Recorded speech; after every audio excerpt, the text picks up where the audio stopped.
میں نے جو متعدد مواقع سے آیات مبارکہ آپ کو سنائی کہ ہر جگہ پر چوٹی کی چیز صبر ہے، آخری چیز جو بیان ہوتی ہے وہ صبر ہے۔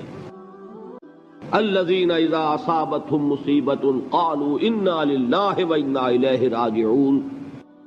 اے نبی بشارت دیجئے، خوشخبری دیجئے ان صبر کرنے والوں کو کہ جن پر جب بھی کوئی تکلیف یا مصیبت نازل ہوتی ہے تو کہتے ہیں کہ ہم اللہ ہی کے ہیں اور اللہ ہی کی طرف ہمیں لوٹ جانا ہے۔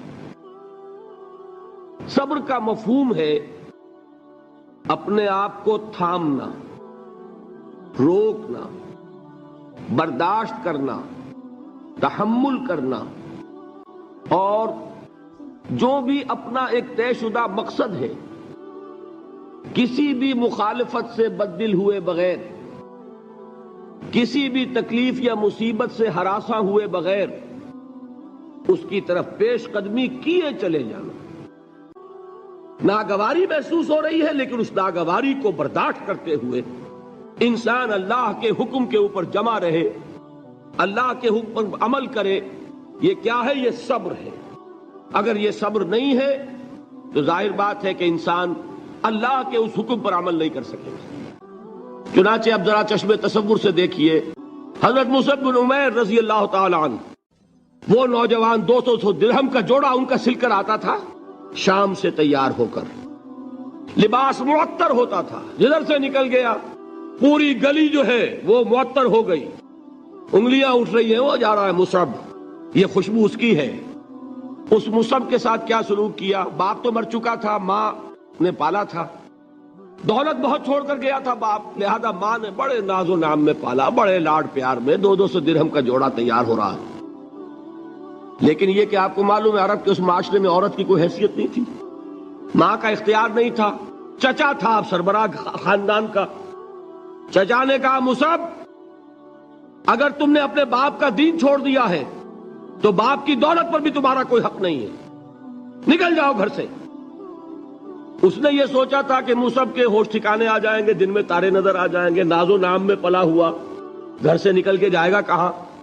یہ سارا نشہ جو ہے توحید کا یہ حیران ہو جائے گا۔ حضرت مصعب کا جواب بالکل برعکس تھا، اچھا ٹھیک ہے چچا جان، میں گھر چھوڑتا ہوں۔ وہی بات جو کبھی کہی تھی ابراہیم نے، باپ نے کیا کہا تھا؟ واجرنی ملیہ، جاؤ چلے جاؤ، دفع ہو جاؤ میری نگاہوں سے۔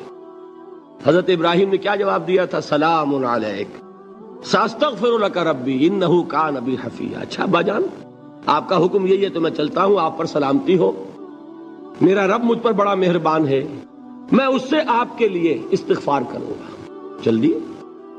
یہی جو ہے حضرت ابراہیمی کی نسل ہے نا قریش۔ آج ابراہیم کے ایک بیٹے کے ساتھ وہی معاملہ ہو رہا ہے مصعب کے ساتھ، اور مصعب چلنے کے لیے تیار ہو گئے۔ چچا نے سوچا میں سمجھتا تھا کہ ہوش ٹھکانے آ جائیں گے، یہ تو تیار ہو گیا نکلنے کے لیے۔ غصے میں آ کے اگلی بات کہی، یہ کپڑے جو پہنے ہوئے تم نے یہ بھی اسی مشرک باپ کی کمائی کے ہیں، اتارو ان کو۔ وہیں کپڑے اتارے، مادر زاد برہنہ گھر سے نکالے گئے۔ ماں کے پاس پہنچے، ماں نے آنکھوں پر ہاتھ رکھے، مصعب کیا ہوا؟ ماں سے کہتے ہیں کہ ماں میں موحد ہو گیا، اور وہاں سے گئے پھر حضور کی خدمت میں کپڑے کہیں سے مانگے ہوں گے۔ یہ مصعب ہیں 200 درہم کا جوڑا پہننے والے۔ جب حضور پر مدینے کے 12 افراد ایمان لائے تھے، بیعت عقبہ اولیٰ ہوئی، انہوں نے کہا کہ حضور ہمیں کوئی شخص اپنا ایسا شاگرد دیجئے جو ہمیں قرآن پڑھا سکے۔ حضور نے حکم دیا مصعب جاؤ، اب مدینے جاؤ، یثرب جاؤ، یثرب والوں کو قرآن پڑھاؤ، انہیں تبلیغ کرو۔ مصعب گئے ہیں وہاں، 1 سال کی کمائی 75 افراد لا کر حضور کے جھولی میں اگلے سال ڈال دیے کہ حضور یہ میری 1 سال کی کمائی ہے، 72 مرد 3 عورتیں۔ بہرحال وہ مصعب بن عمیر ہیں جو غزوہ احد میں شہید ہوئے، اور جب شہید ہوئے تو ان کے جسم پر صرف ایک چادر تھی۔ یہی چیزیں ہیں اصل میں کہ جو ہمارے دلوں کو منور کرنے والی ہیں نور ایمان سے۔ وہ علم بردار تھے غزوہ احد میں، جھنڈا مسلمانوں کا ان کے پاس تھا۔ ایک ہاتھ پر ایک شانے پر وار پڑا، ہاتھ کٹ گیا، دوسرے سے تھاما، دوسرے پہ کٹ گیا، اب دونوں حصوں کے بچے ہوئے ٹکڑوں سے جھنڈے کو تھاما، گرنے نہیں دیا، یہاں تک کہ شہید ہو گئے۔ شکل میں حضور سے بہت مشابہ تھے. خبر اڑ گئی کہ محمد شہید ہو گئے صلی اللہ علیہ وسلم. یہ مصعب بن عمیر کا واقعہ ہے. جب ان کو اب دفن کرنے کا وقت آیا، اور شہید کے لیے کفن جو ہے اس کا وہی لباس ہوتا ہے جو شہادت کے وقت ہو.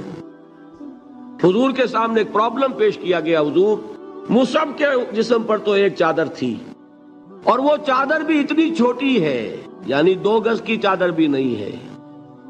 اس سے اگر سر ڈھانپتے ہیں مصعب کا تو پیر کھل جاتے ہیں، پیر ڈھانپتے ہیں تو سر کھلتا ہے.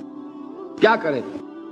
حضور نے فرمایا سر ڈھانپ دو چادر سے اور پیروں پر گھاس ڈال دو.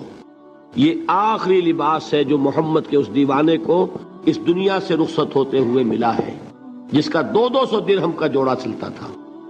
یہ ہے صبر. برداشت کیا کہ نہیں کیا؟